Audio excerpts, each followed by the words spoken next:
Po.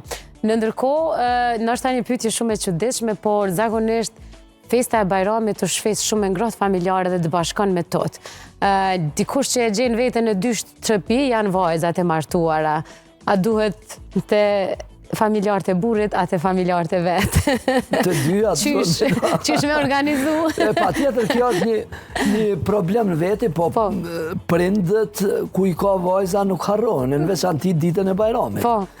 Obligimet e gruas dihet janë pak më të veçanta në ditën e Bajramit, po pse jo që anëtar tjerë të familjes do të më ndihmu, në veçanti grave të reja ose nuseve që i kanë vitet e para, është pak më vështirë dhe patjetër që duhet të i jepet mundësia që të vizitojnë prindërit e të afërmit, e në veçanti në ditën e Bajramit që mos ta na shkalohet. Përkundrazi, nëse ti ja shkel atë drejt, e ke shkel një drejt asaj, po edhe një drejt fetare, sepse festa e Bajramit është festë fetare dhe ti pja shkel një drejt të vizitës të prindërve. Përkundrazi, ti duhet më qenë ai që është ty në bile edhe më shumë festën e prindërve dhe të afërmve të saj.